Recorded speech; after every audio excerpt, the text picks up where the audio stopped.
नमस्कार दोस्तों, आज मैं सुनाने जा रही हूँ आपको एक नई कहानी। संस्कार। आखिर माँ संस्कारी बहू से क्या चाहती थी। नई मारुति दरवाजे के सामने आकर खड़ी हो गई थी। शायद भैया के ससुराल वाले आए थे। बाबूजी चुपचाप दरवाजे की ओट में हाथ जोड़कर खड़े हो गए और माँ, जो पीछे आंगन में झाड़ू दे रही थी, भाभी की आवाज़ लगाते ही हड़बड़ी में अस्त व्यस्त साड़ी में ही बाहर दौड़ी आई। आते ही भैया की छोटी साली ने रिंकू को गोद में भर लिया और अपने साथ लाए हुए कई कीमती खिलौने देकर उसे बहलाने लगी। ड्राइंग रूम में भैया के सास ससुर तथा भैया भाभी की गपशप आरंभ हो गई। भाभी ने माँ को झटपट नाश्ता और चाय बनाने को कह दिया। माँ ने मुझसे पूछकर अपनी मैली साड़ी बदल डाली और रसोई में व्यस्त हो गई। माँ और बाबूजी के साथ ही ऐसा समय मुझे भी बड़ा कष्टकार प्रतीत होता था। इधर भैया भाभी के हंसी हट्टे और उधर माँ के ऊपर बढ़ता बोझ। यह वह माँ थी जो भैया की शादी से पूर्व कहा करती थी, इस घर में जल्दी से बहू आ जाए, फिर तो मैं पलंग पर ही पानी मांगकर पीऊँगी। और बहू के आने के बाद कई बार पानी का गिलास भी बहू के हाथ में थमाना पड़ता था। जिस दिन भैया के ससुराल वाले आते थे, माँ का प्लेट धोने और बर्तन मांजने का काम और भी फुर्ती से करने लगती थी। घर के छोटे बड़े काम से लेकर बाजार से खरीदारी करने तक का सारा भार बाबूजी पर एक मुश्त टूट पड़ता था। कई बार यह सब देखकर मन भर आता था, क्योंकि उन लोगों के आते ही माँ बाबूजी बहुत छोटे पड़ जाते थे। दरवाजे के बाहर बच्चों का शोरगुल सुनकर मैंने बाहर झांककर देखा। कई मैले कुचेले बच्चे चमचमाती कार के पास एकत्र हो गए थे। भैया थोड़ी थोड़ी देर बाद कमरे से बाहर निकलकर देख लेते थे और बच्चों को इस तरह डांटते खड़ेरते थे मानो वो कोई आवारा पशु हो। भैया के सास ससुर के मध्य रिंकू की पढ़ाई तथा संस्कारों के बारे में वाक्य युद्ध छिड़ा हुआ था। रिंकू बाबूजी द्वारा स्थापित मोहल्ले के ही शिशु विहार में पढ़ता था, किंतु भाभी और उनके पिताजी का इरादा रिंकू को किसी पब्लिक स्कूल में दाखिला दिलवाने का था। भाभी के पिताजी बोले, इंग्लिश स्कूल में पढ़ेगा तो संस्कार भी बदलेंगे, वरना यहाँ रहकर तो बच्चा खराब हो जाएगा। इससे पहले भी रिंकू को पब्लिक स्कूल में भेजने की बात को लेकर कई बार भैया भाभी आपस में उलझ पड़े थे। भैया खर्च के बोझ की बात करते थे तो भाभी घर के खर्चों में कटौती करने की बात कह देती थी।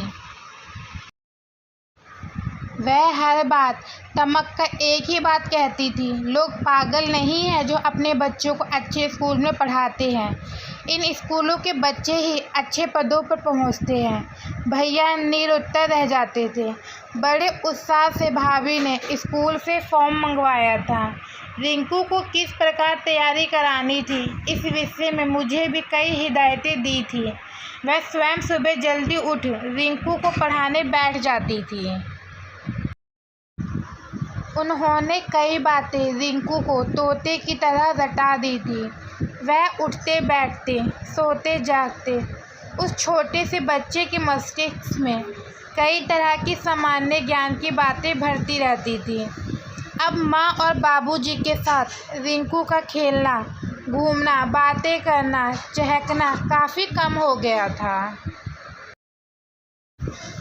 एक दिन वह माँ बाबूजी के सामने ही मोहल्लों के बच्चों के साथ खेलने लगा। भाभी उबलती हुई आई और तमक कर बाबूजी को भला बुरा कहने लगी, आप रिंकू की ज़िंदगी को बर्बाद करके छोड़ेंगे। असभ्य, गंदे और निरक्षर बच्चों के साथ खेलेगा तो क्या सीखेगा।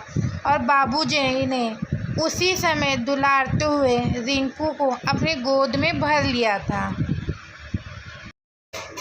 भाभी की बात सुनकर मेरे दिल में हलचल सी मच गई थी। ये अमीर लोग क्यों इतने भाव शून्य होते हैं? भला बच्चों के बीच असमानता की खाई कैसी? बच्चा तो बच्चों के साथ ही खेलता है। एक मुरझाए हुए फूल से हम खुशबू की आशा कैसे कर सकते हैं? क्यों नहीं सोचती भाभी यह सब कुछ? एक बार उबलता दूध रिंकू के हाथ पर गिर गया था। वह दर्द से तड़प रहा था। सारा मोहल्ला परेशान होकर एकत्र हो गया था। तरह तरह की दवाइयाँ, तरह तरह के सुझाव।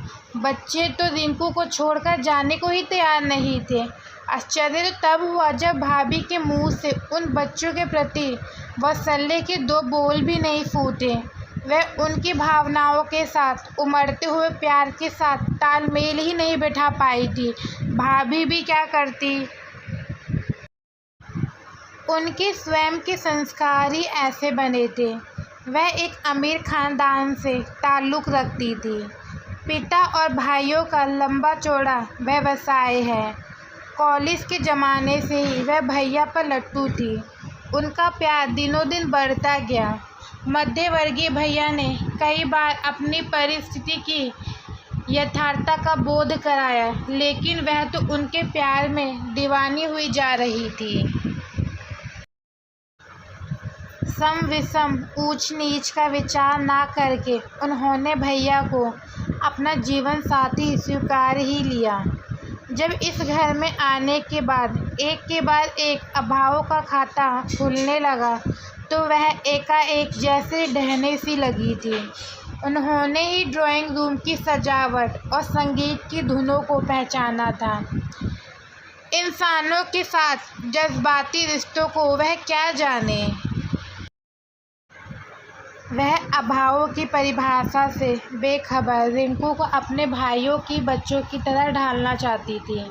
भैया की औकात, भैया की मजबूरी, भैया की हैसियत का अंदाज़ा उन्हें क्यों होता?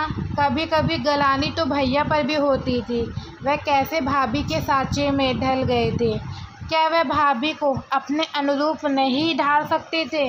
रिंकू टेस्ट में पास हो गया था। भाभी की खुशी का ठिकाना ना रहा था। मानो उनकी कोई मनमांगी मुराद पूरी हो गई थी। अब वह बड़ी खुश नज़र आने लगी थी।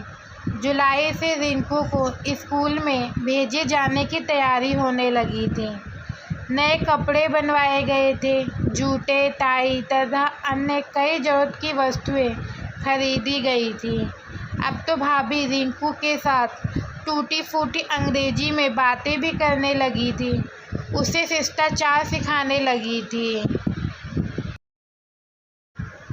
भाभी रिंकू को जल्दी उठा देती थी। बेटा, देखा नहीं तुम्हारे मामा के रीतू, पिंकी कैसे अपने हाथ से काम करते हैं? तुम्हें भी काम स्वयं करना चाहिए। थोड़ा चुस्त बनो। भाभी उस नन्ही जान को चुस्त बनाना सिखा रही थी, जिसे खुद चुस्त का अर्थ मालूम नहीं था। माँ और बाबूजी रिंकू से अलग होने की बातें सोचकर अंदर ही अंदर विचलित हो रहे थे। आखिर रिंकू के जाने का निश्चित दिन आ गया था। स्कूल ड्रेस में रिंकू सचमुच बदल गया था। वह जाते समय मुझसे लिपट गया। मैंने उसे बड़े प्यार से पुचकार कर समझाया, तुम वहाँ रहने नहीं, पढ़ने जा रहे हो। वहाँ तुम्हारे जैसे बहुत से बच्चे होंगे। उनमें से तो कई तुम्हारे दोस्त बन जाएंगे। उनके साथ पढ़ना, उनके साथ खेलना। तुम हर छुट्टी में घर आ जाओगे। फिर माँ बाबूजी भी तुमसे मिलने आते रहेंगे। भाभी भी उसे समझाती रही, तरह तरह के प्रलोभन देकर। माँ और बाबूजी के कंठ से आवाज़ ही नहीं निकल रही थी। बस वह बारंबार रिंकू को चूम रहे थे। रिंकू की विदाई का क्षण मुझे भी रुला गया।